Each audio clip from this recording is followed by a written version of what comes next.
तेणु जनक पाखे प्राप्ति आशा रखिए से होचंदी परम पिता परम ब्रह्म तांको पारे कौन पुणी प्राप्ति रखिए सत रखिले सत मिल असत रखिले असत मिल तेणु गोटे बड़ कथा आम गोटे कोटिपति लोक पाखु जाई 10 टंका 20 टंका मागिबा आमको केमिति लागिबो किछि लाभ नहीं तेणु जी परम पिता परम ब्रह्म जगतर नाथ जगन्नाथ कि गुरु तांको पाखरे जाई आमको असत कथाटा मागिबा असत कथाटा भिक्षा करिबा प्रभु मो पुओ केंदी परीक्षा रे भल करिवो समस्त कष्ट लागिबो ए कथा सुनिले कारण मनुष्य सुख भोग चिंती नानादि देवता पूजंती भागवत उल्लेख अच्छी सुख भोग सकाशे से भगवान को पूजा करुछि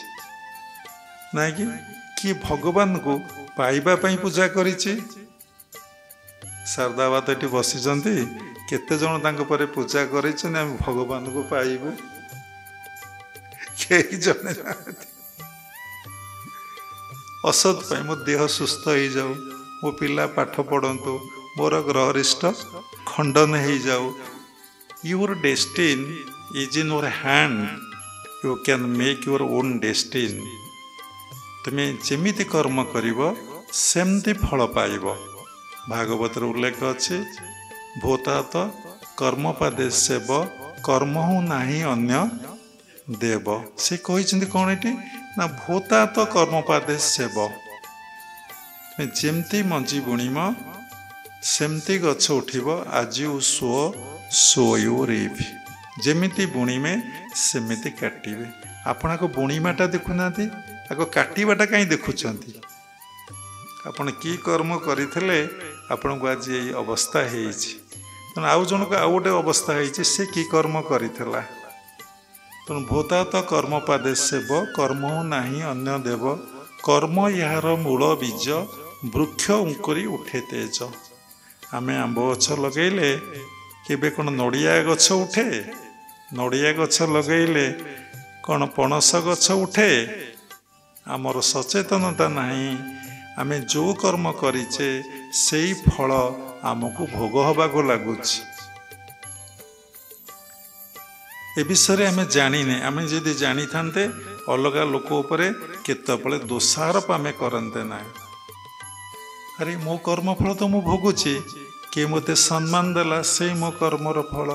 क्यों मत निंदा कला से मोर कर्मर फल मत किए सेवा करदेला ताही मो कर्मर फल मत किए सेवा न कला से मो कर्मर फल मोर आज किए जमी बाड़ी नहींगला ताही कर्मर फल किए आज चोरी होगला ताही कर्मर फल किए आज अजाड़ी देला सब ही कर्मर फल तेणु भूतात कर्मपादे सेव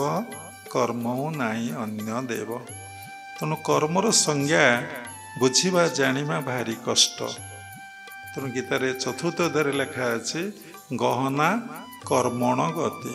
कर्मर गति अति गहन जहाँ को मुनि ऋषि मैंने जानीपारे कर्म अकर्म विकर्म ये तीन कहती निगम जो माने आत्मोपलब्धि बा भगवत दर्शन में साधना करुछंदी सेमानकु निगम कुआ जाए तेणु आपण कर्म अकर्म विकर्म ये तीन कहती निगम तेणु कि कर्म करी भबो हेबी पार कहे कमलार बर तेणु कौन कर्म कले मु ये भवसागर पारी हेबी से कथा उद्धव भगवान को पचारुछि किंतु आमे मनुष्य सुख भोग चिंती नानादि देवता पूजन्ते तेणु भगवान को पित्यार्थे आमे केबे कर्म करिचे कौन पित्यार्थे ना भगवान को भल पाइबा भगवान को फूल दबा भगवान को धूप दबा भगवान को दीप दबा भगवान पाखरे नैवेद्य लगेबा भगवान को सुंदर पोशाक पिंधेबा भगवान को सुंदर भाव में श्रृंगार करवा भगवान को नाम को जप करवा भगवान का नाम को कीर्तन करवा आओ भगवान के उद्देश्य रे भल प्रसाद ऑफर करवा और से प्रसाद को समस्त को बांटिकी खाया दबा आम जीवन में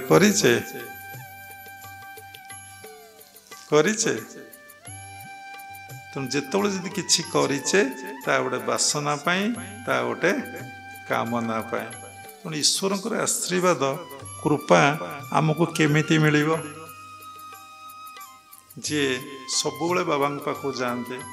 କି କୌଣସି ସାଧୁ ମହାତ୍ମା ପାଖକୁ ଯାଆନ୍ତି, କୌଣସି ଦେବାଦେବୀ ପାଖକୁ ଯାଆନ୍ତି, ସମସ୍ତେ ଅଛନ୍ତି, ନହେଲେ ଆପଣ ଯାଉଛନ୍ତି କାହିଁ? ଠାକୁର ନଥିଲେ ପୂଜା କରୁଛନ୍ତି କାହିଁ? ଭୋଗ ଦୀପ ନୈବେଦ୍ୟ ଦଉଛନ୍ତି କାହିଁ? ଠାକୁର ଜୀବନ୍ତ ନା ମୂର୍ତ୍ତ? ବହୁତ କଥା ମନରେ ପ୍ରଶ୍ନ ଉଠିବ। ଠାକୁର ତ କେବେ ମୂର୍ତ୍ତ ନୁହନ୍ତି, ଜୀବନ୍ତ। ନ ହେଇଥିଲେ ଏସବୁ ପୂଜା ପାଠ କାହିଁ କରାଯାଆନ୍ତା? ତାହେଲେ ସେ ସୂକ୍ଷ୍ମରେ ଅଛନ୍ତି, ଆମେ ସ୍ଥୂଳରେ ଅଛେ, ଆମେ ଦେଖିପାରୁନେ, ଜାଣିପାରୁନେ। ଆମେ ସୂକ୍ଷ୍ମ ଗଲେ ସବୁ ଦେଖିପାରିବା, ଜାଣିପାରିବା। ଯଦି ସେ ଅଛନ୍ତି ତାହେଲେ ଆମେ କ'ଣ କରୁଛେ ସିଏ ଆମକୁ ଦେଖୁଛନ୍ତି, କିନ୍ତୁ ଆମେ ତାଙ୍କୁ ଦେଖିପାରୁନେ। ଭାଗବତରେ ଉଲ୍ଲେଖ ଅଛି, ସକଳ ଦେଖୁ ତୁ ନୟନେ, ତୋତେ ନ ଦେଖେ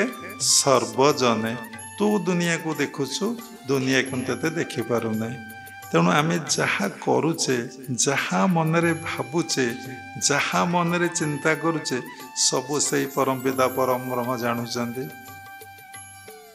ତେଣୁ ଆମେ ତାଙ୍କ ପାଖକୁ ଯାଇ, ସତ୍ ପାଖରେ ଯାଇ, ଆମେ ଯଦି ଅସତ କଥାଟିଏ ମାଗିବା, କୋଟିପତିଙ୍କ ପାଖରେ ଯାଇ ଆମେ ଯଦି 5 ପଇସା ମାଗିବା, କେତେ ବଡ଼ ହାସ୍ୟାସ୍ପଦ କଥା, କେତେ ବଡ଼ ଭୁଲ କଥା, କେତେ ବଡ଼ ଅଜ୍ଞାନତା କଥା। ତେଣୁ ଏଇ କଥା ସମାଜରେ 95% ଲୋକ ଜାଣନ୍ତି ନାହିଁ। ତେଣୁ କାହା ପାଖରେ କ'ଣ ମଗାଯାଏ? ତେଣୁ ଏଇଟା ହେଉଛି ବି ପ୍ରାପ୍ତି। ଏ ପ୍ରାପ୍ତି ଯଦି ନହେଲା ତାହେଲେ ମନରେ କ'ଣ ହେଲା ନା ମାନସିକ ଅସ୍ଥିରତା, ମାନସିକ ବିକୃତି ଆମର କ'ଣ ହେଲା ଦେଖାଗଲା। ତେଣୁ ପ୍ରଥମ ହେଲା ସମର୍ପଣ କରିବା, ଦ୍ୱିତୀୟରେ ହେଲା ଧ୍ୟାନ ଜପ କରିବା, ତୃତୀୟରେ ହେଲା ମୌନ ବ୍ରତ କରିବା, ଅଳ୍ପ କଥାବାର୍ତ୍ତା, ଯେତିକି ଆବଶ୍ୟକ ସେତିକି କଥା କହିବା। ଆଉ ଗୋଟେ ହେଉଛି କାହାଠାରୁ କିଛି ପ୍ରାପ୍ତି ଆଶା ରଖିବା ନାହିଁ।